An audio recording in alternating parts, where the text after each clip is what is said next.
Marcus Chen wiped sweat from his forehead as he stepped into the massive training arena of the Galactic Military Academy. The gleaming metal walls stretched high above, filled with alien cadets from dozens of different species.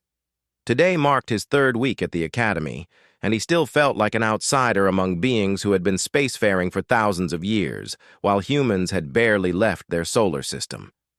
The arena buzzed with activity as cadets practiced combat maneuvers. Marcus watched a group of tall, blue-skinned Altarians moving with fluid grace, their forearms working in perfect coordination. Nearby, crystalline Zephyrite communicated through colored light patterns that danced across their translucent bodies. Everyone seemed to know exactly what they were doing, except him.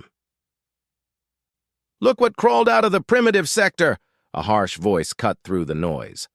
Marcus turned to see Vex approaching with his usual gang of followers. The reptilian saurian stood nearly 8 feet tall, his scaled hide gleaming under the arena lights. Behind him lurked Korath, a massive bear-like Ursinian with cybernetic implants along his arms, and Zilka, a spindly insectoid whose compound eyes never seemed to blink. "Still trying to play soldier, human?" Vex's forked tongue flicked out as he spoke. "Your species just discovered faster than light travel last decade. What makes you think you belong here with real warriors?" Marcus clenched his fists, but kept his voice steady. "The Academy accepted me based on merit, same as everyone else." Korath let out a rumbling laugh. "Merit? Your people still use chemical projectiles for weapons. We were building plasma cannons when your ancestors were throwing rocks." The confrontation drew attention from nearby cadets, but none stepped forward to help. Marcus had learned quickly that humans were viewed as the newest and weakest addition to the galactic community. Most aliens either ignored him or treated him like a curiosity.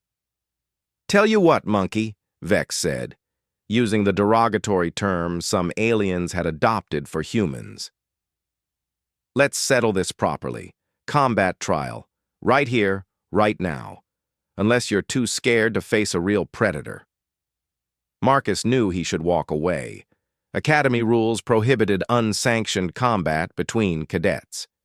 But 3 weeks of constant harassment had worn down his patience, and something deep inside refused to back down. "Fine," he said quietly. "But we do this by regulation rules. First to yield or unconsciousness." Vex's eyes gleamed with anticipation. "Perfect.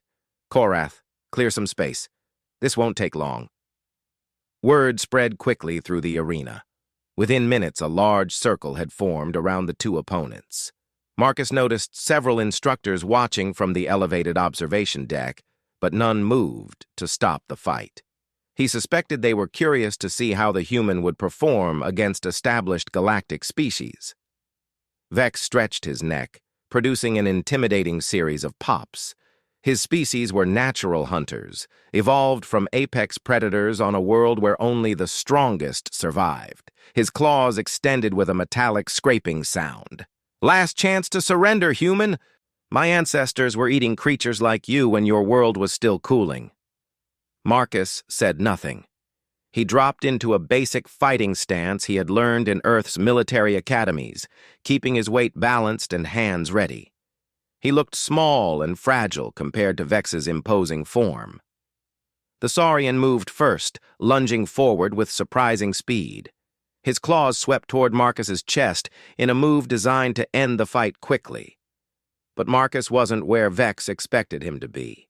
Years of Earth military training had taught Marcus something the aliens didn't understand.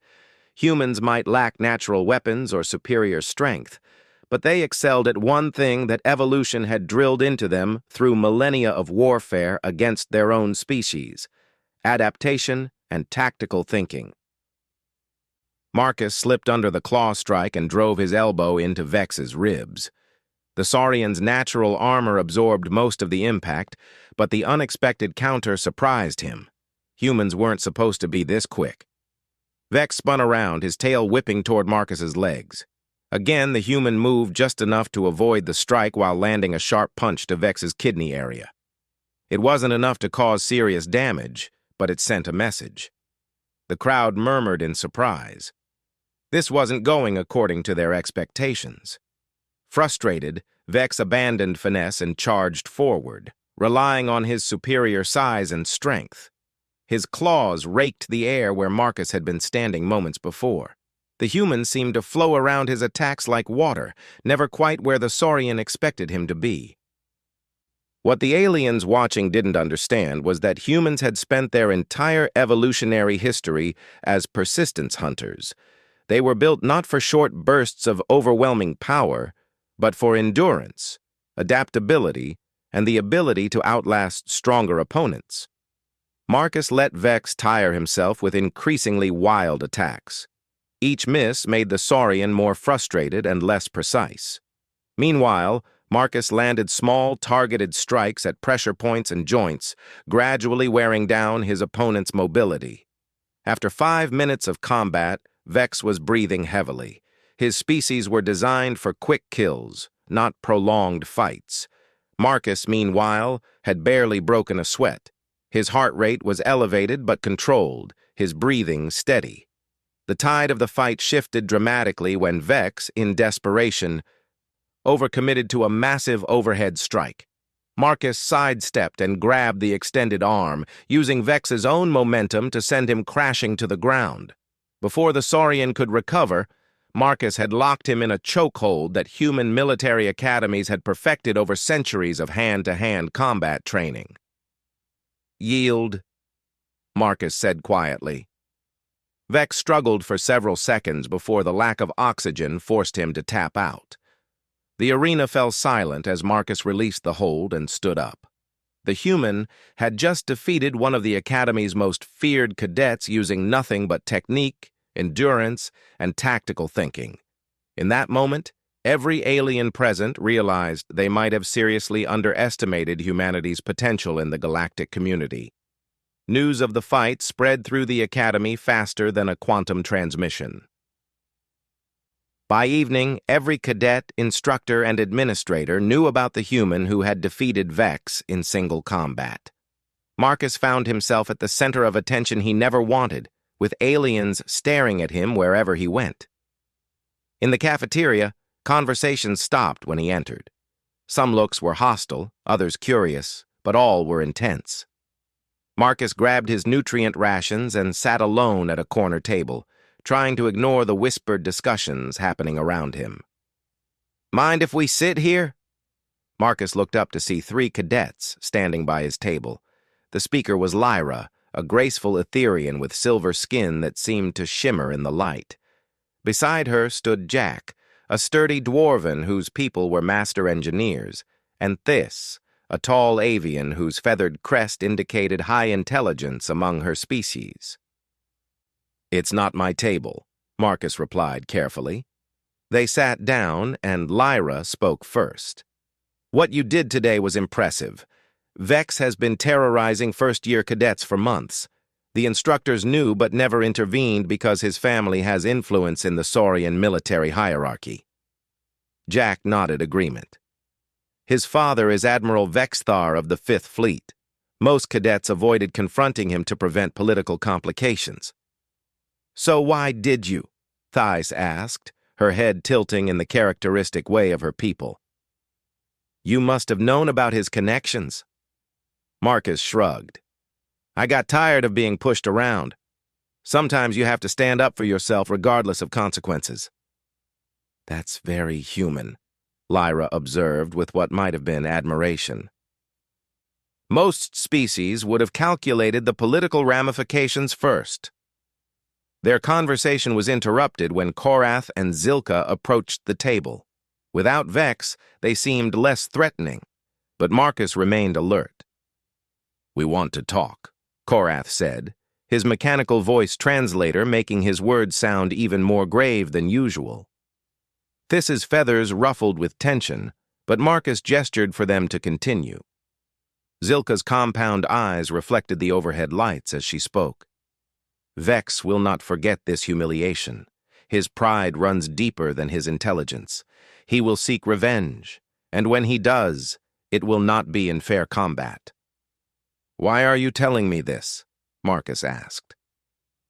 Because, Korath said slowly, what we witnessed today changed our perspective. We followed Vex because he seemed strong. But true strength is not about size or natural weapons. It is about heart and determination. You showed more courage in 10 minutes than we have seen in months. Zilka's mandibles clicked in agreement. Vex will try to destroy your reputation and standing at the academy. He has already sent communications to his father claiming you used illegal enhancement drugs or hidden weapons. Marcus felt his stomach sink. He had won the fight, but the political battle was just beginning. Over the next few days, the harassment intensified beyond anything Marcus had experienced. Academy security conducted 3 separate searches of his quarters, looking for contraband enhancement drugs they never found. His test scores were scrutinized for signs of cheating. Instructors who had previously been neutral now viewed him with suspicion. The worst part was the isolation. Many cadets who might have been friendly now avoided him, afraid of being associated with someone who had offended a powerful family. Even some who had witnessed the fair fight began to doubt what they had seen. Marcus threw himself into his studies with desperate intensity. If they wanted to find fault with his performance, he would give them nothing to criticize. He spent hours in the library studying galactic military history, tactical analysis, and xenobiology. He learned about the great space battles, the rise and fall of stellar empires, and the complex politics that governed interactions between species. What he discovered was troubling. Throughout galactic history, newer species were typically relegated to support roles or excluded entirely from major military operations. The established powers maintained their dominance by ensuring newcomers never gained enough experience or respect to challenge the existing order. Humanity's rapid technological advancement and natural adaptability threatened this balance. If humans proved capable of matching or exceeding the performance of species that had dominated space for millennia, it would fundamentally reshape galactic power structures. The realization hit Marcus like a plasma bolt. His fight with Vex had not been about personal rivalry. It had been a test case for humanity's place in the galactic community. By winning, he had proven that humans could compete with established species on their own terms. This understanding was confirmed during a late-night encounter in the Academy archives. Marcus was researching advanced tactical formations when Admiral Korvek, the Academy's Zentauran commandant, approached his study carrel.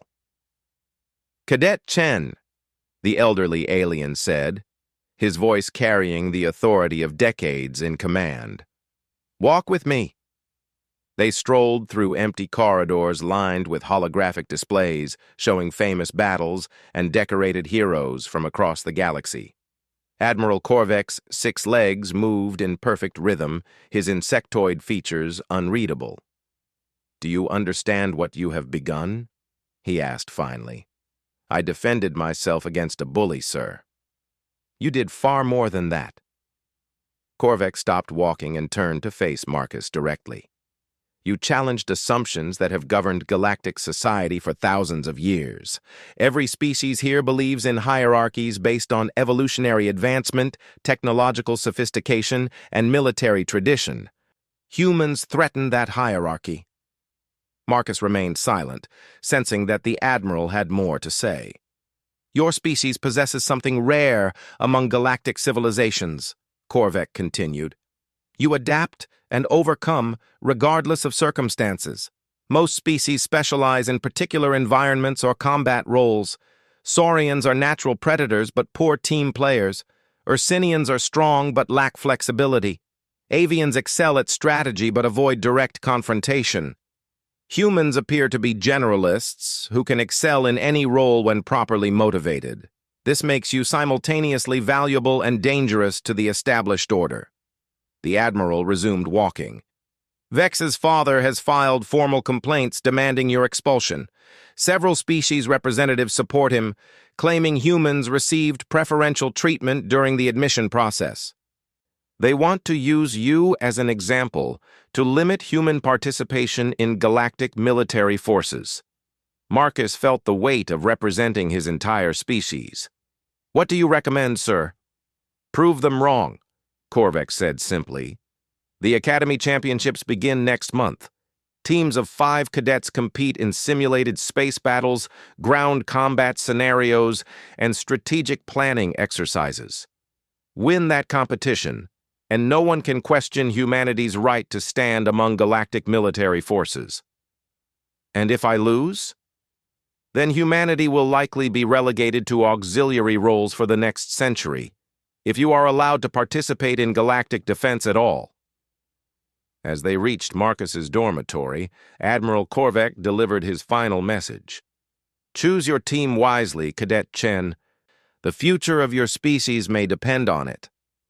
Marcus spent the next week carefully observing his fellow cadets, looking for potential team members who possessed both skill and the courage to stand with humanity against the established order.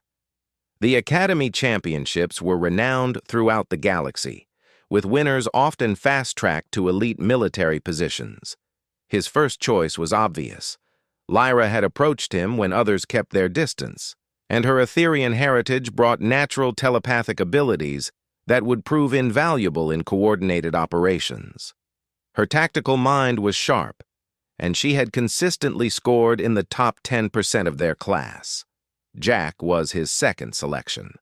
The Dwarven cadet understood technology better than anyone in their year, capable of jury-rigging solutions from impossible circumstances. His people had a reputation for stubborn determination that matched humanity's own persistence. Theiss represented strategic thinking at its finest.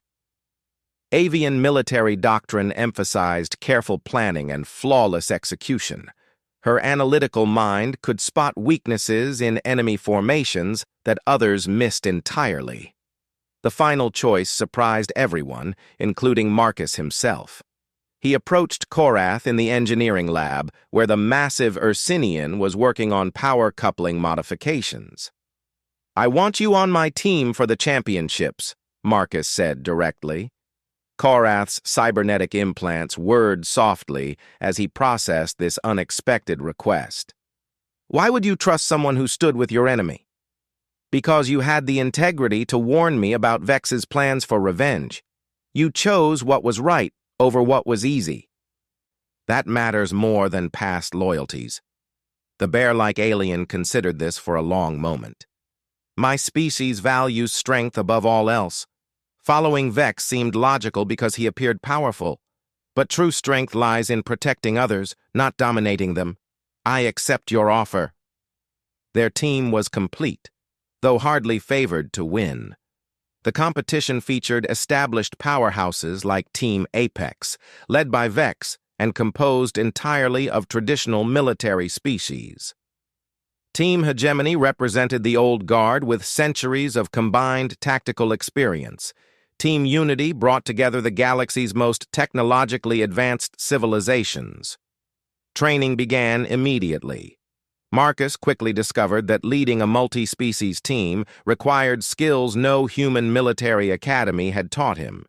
Each species brought different strengths, weaknesses, and cultural expectations that had to be carefully balanced. Lyra's telepathic abilities allowed for instant communication during combat, but her people's pacifist nature made her reluctant to commit to aggressive tactics. Jack's engineering genius could solve any technical problem, but Dwarven military doctrine emphasized defensive positions over mobile warfare. This could plan flawless strategies, but avian protocols required extensive discussion before implementation. Korath brought overwhelming firepower and determination, but Ursinian traditions focused on individual glory rather than team coordination. Marcus realized that his role was not to suppress these differences, but to synthesize them into something greater than the sum of its parts. He developed training exercises that played to each member's strengths, while gradually building trust and coordination between species that had rarely cooperated in military contexts. The breakthrough came during a simulated boarding action against a defended space station. Traditional tactics called for either an overwhelming frontal assault or a careful siege approach. Marcus proposed something different, a coordinated, multi-pronged attack that used each team member's unique abilities simultaneously. Lyra would use her telepathic connection to coordinate timing while providing early warning of enemy movements. Jack would disable defensive systems through technological sabotage. This would identify the optimal sequence of objectives to maximize confusion among defenders. Korath would spearhead the main assault while Marcus provided tactical flexibility to adapt to changing circumstances. The simulation was a complete success, achieving objectives in record time with minimal simulated casualties. More importantly, each team member began to understand how their individual contributions created synergistic effects when properly coordinated. Word of their training success reached the other teams, generating both curiosity and concern. No one had expected the human-led mixed-species team to demonstrate such coordination. Betting odds shifted slightly in their favor, though they remained significant underdogs. The championships opened with fanfare broadcast across the galaxy. Representatives from major military commands attended to scout potential recruits. The competition format included space combat simulations, ground warfare scenarios, and strategic planning challenges designed to test every aspect of military capability. Team Apex dominated the early rounds through superior individual skill and established tactical doctrines. Vex had assembled fighters from species bred for warfare, and their natural advantages showed clearly in direct combat scenarios. Marcus's team took a different approach. Instead of trying to match their opponent's strengths, they focused on creating situations where teamwork and adaptability mattered more than individual prowess. They advanced steadily through the brackets, often winning by narrow margins that showcased clever strategy over overwhelming force. The turning point came in the semifinals against Team Hegemony. The scenario involved capturing and holding a fortified position against waves of increasingly difficult attacks. Traditional doctrine called for establishing strong defensive perimeters and weathering the assault through superior firepower. Marcus recognized the scenario as a test of endurance and adaptation rather than pure defensive capability. He positioned his team to create multiple fallback positions, using Jack's engineering skills to rig defensive systems that could be triggered remotely. When the initial assault began, they appeared to be following conventional tactics. But as the waves intensified, Marcus implemented a strategy that confused both opponents and observers. Instead of holding fixed positions, his team began a carefully coordinated fighting withdrawal that drew attackers into overlapping kill zones while preserving their own forces. Lyra's telepathic coordination allowed for split-second timing adjustments. Theiss identified the optimal moment to trigger each defensive system for maximum effect. Korath's mobility provided devastating flanking attacks against overextended enemies. Jack's improvised weapons turned the fortification's own systems against the attackers. The result was a masterpiece of tactical flexibility that eliminated enemy forces while suffering minimal losses. Team Hegemony never adapted to the changing circumstances, their rigid doctrine unable to cope with an opponent who refused to fight according to established rules. The finals pitted Marcus's team against Vex's Team Apex in a comprehensive battle scenario that would test every skill they had developed.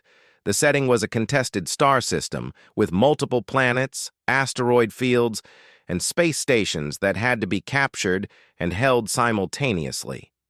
Vex's strategy was characteristically aggressive, seeking to overwhelm each objective through superior firepower and individual combat skill. His team moved like a pack of predators, devastating but predictable in their approach.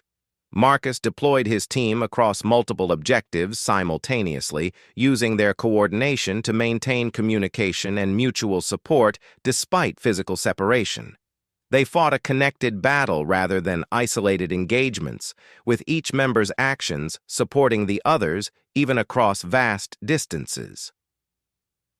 The final moment came when both teams converged on the primary objective, a heavily defended command station that would determine overall victory. Vex's team had superior numbers and firepower, but Marcus had something more valuable, a team that truly understood how to fight together. In the climactic battle, every lesson they had learned came together. Lyra's telepathic network allowed for perfect coordination. Jack's technical expertise turned the station's defenses against Vex's team. Theis's strategic planning positioned them to exploit weaknesses as they developed. Korath's determined assault created the opening Marcus needed to complete the primary objective. When the simulation ended, the arena fell silent. The human-led team had achieved what many considered impossible, defeating the galaxy's most naturally gifted warriors through teamwork, adaptation, and strategic innovation. Admiral Korvek's voice echoed through the arena as he announced the results. Ladies, gentlemen, and beings of all species, I present the Academy Championship winners, Team Integration, led by Cadet Marcus Chen of Earth. The applause was thunderous, but Marcus barely heard it. He was focused on his teammates, beings from different worlds who had chosen to trust a human's vision of what they could accomplish together. Vex approached after the ceremony, his expression unreadable. I underestimated you, he said simply. All of you. Perhaps there are things my species could learn from yours. It was the closest thing to an apology Marcus would ever receive, and he accepted it with a nod. Later that evening, Admiral Korvek found Marcus on the Academy's observation deck, looking out at the stars. Congratulations, Cadet Chen. You have secured humanity's place in the galactic community. Thank you, sir. But I think we did something more important than that. Oh? Marcus gestured toward the common room, where his teammates were celebrating with cadets from dozens of different species. We proved that cooperation between different peoples makes everyone stronger. That might be humanity's real contribution to the galaxy. Admiral Korvek's mandibles clicked in what Marcus had learned was the Zentauran equivalent of a smile. Indeed, the galaxy is about to become a very interesting place. As Marcus watched aliens who had never spoken to each other before sharing stories and laughter, he realized that the real victory had not been winning a competition. It had been showing an entire galaxy that their differences could be their greatest strength if they had the courage to work together. The bullies who had attacked a human cadet had indeed gotten their faces changed completely. They now wore expressions of respect, understanding, and hope for a future where all species could stand as equals among the stars.